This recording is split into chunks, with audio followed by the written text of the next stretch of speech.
Notre discipline, la gynécologie obstétrique, est une des dernières disciplines médico-chirurgicales où il y a tellement de disciplines différentes que plus personne ne peut couvrir la totalité de la discipline. Ça va de la gynéco-médicale avec de la psychologie, en passant par la médecine fœtale et l'échographie, il y a de la chirurgie, il y a de la chirurgie relativement complexe puisqu'il y a du cancer, mais il y a tout ce qui est obstétrique. Donc véritablement, on est tous dans une équipe, on est une vingtaine de spécialistes, chacun est spécialisé dans un autre domaine. Et en ce qui me concerne, très tôt dans ma carrière, je me suis intéressé au diagnostic prénatal et à la médecine fœtale. C'est comment on fait quand le fœtus est malade, comment on peut soigner un fœtus dans le ventre de sa maman. Et très rapidement également, je me suis intéressé à la procréation médicalement assistée, à l'assistance des couples stériles. Et en 1983, j'ai créé le service de procréation médicalement assistée. Je l'aurais bien créé avant, mais ça ne s'est pas trouvé.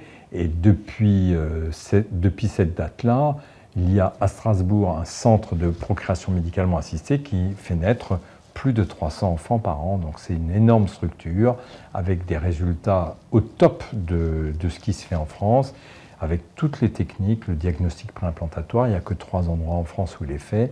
Donc c'est une très grosse équipe et qui a des résultats magnifiques. Or, ces deux disciplines ne peuvent pas être pratiquées si on n'a pas une implication bioéthique. Diagnostiquer une malformation, c'est une chose technique. Après, ce qu'on fait avec le couple, avec l'enfant, les décisions qu'on peut être amené à prendre, nécessitent beaucoup d'humanisme et beaucoup de réflexion sur le sens de cette médecine. On a 3 fois par an des parents qui nous demandent d'arrêter une grossesse au 7e mois parce qu'il manque un doigt. Et donc les parents peuvent tout demander, les médecins ne peuvent pas tout accepter. Et donc c'est une discipline très difficile, très éprouvante. Pareil pour la procréation médicalement assistée, on ne peut pas faire n'importe quoi en matière de procréation médicalement assistée. Il n'y a pas si longtemps, une femme qui avait 5 enfants à la DAS et qui avait une ligature de trompe après le 5e, a refait une autre alliance avec un autre homme et est venue nous demander une fécondation in vitro pour faire le 6e. Alors que fait-on? Comment gère-t-on ça? C'est extrêmement intéressant. Et moi, ce qui m'intéresse tout particulièrement, c'est de faire en sorte que ça ne soit pas que des techniques, mais que ça soit très humain. Le forum de bioéthique, en fait, ça démarre en 2007. Ça s'est passé d'ailleurs au Club de la Presse. Je me souviens, Israël dit moi, je ne suis pas un homme politique, je le connaissais déjà. Je ne suis pas un homme politique. Ce qui m'intéresse, et je peux faire quelque chose pour la ville, pour la région, c'est de faire un festival de Cannes de la bioéthique.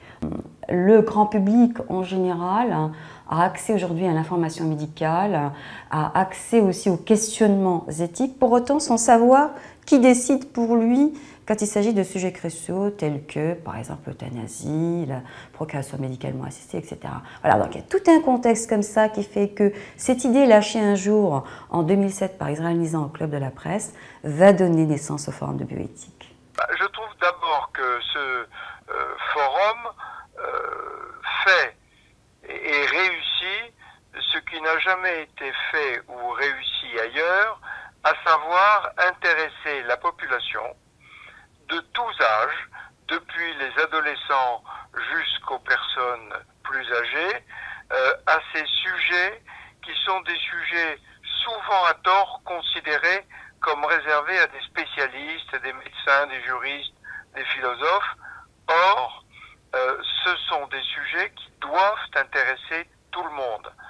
Et c'est un succès. Quand on voit les salles pleines à longueur de journée sur des sujets qui ne sont pourtant pas évidents, eh bien, il faut croire qu'il y a une appétence, une attirance des personnes pour mieux comprendre les repères nouveaux de leur société.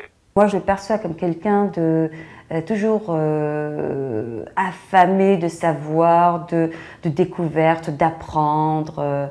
Et puis, pour ce que j'observe autour de lui, c'est quelqu'un qui aime beaucoup promouvoir la compétence. Il n'y a qu'à voir dans son hôpital, par exemple. Et il mise beaucoup sur la diversité. Il croit aussi aux femmes. Ce que j'apprécie particulièrement au nom de la faculté, sa dimension humaniste. C'est quelqu'un qui a su, au cours de sa carrière, développer à la fois son rôle de manager, d'organisation, notamment de la gynécologie strasbourgeoise. Et je crois que c'est un de ces, à mon sens, hauts faits d'armes d'avoir su créer cette synthèse de la gynécologie strasbourgeoise. Donc ce côté manager organisationnel reconnu par ses pairs avec sa grande légitimité, mais aussi avoir développé une originalité. Le forum de bioéthique, qui est l'expression même de sa pensée. Il a une pensée forte, c'est quelqu'un qui est plein d'énergie et il a su développer des actions originales qui sont traduits, comme tout le monde le sait, par son implication dans différents domaines de la gynécologie et de la société. Et puis cette ouverture, en fait, qu'il a eue vers une chose très importante, hein, qui est l'éthique, hein, au sens large, hein, parce que dans notre métier, je pense que c'est un des éléments clés, bien sûr. Par chance, tous les praticiens qui m'entourent sont des gens remarquables. Et donc, je ne suis plus le leader de la chirurgie en gynécologie. J'ai un professeur de gynécologie qui est responsable de toute la chirurgie gynécologique du pôle. Mais je ne suis même plus le leader du diagnostic prénatal. J'ai un professeur de gynécologie obstétrique qui s'occupe du diagnostic prénatal sur Haute-Pierre et sur le CMCO et qui est devenu meilleur que moi. Et ainsi de suite, dans toutes les disciplines, il faut accepter, quand on a les cheveux blancs, d'être dépassé par ces jeunes. Et moi, ce n'est pas que j'accepte, c'est que j'en suis très heureux. Je suis heureux de savoir que derrière moi, il va y avoir des gens qui seront meilleurs que moi dans chacune des sous-disciplines et que pour les femmes de Strasbourg, c'est une bonne nouvelle.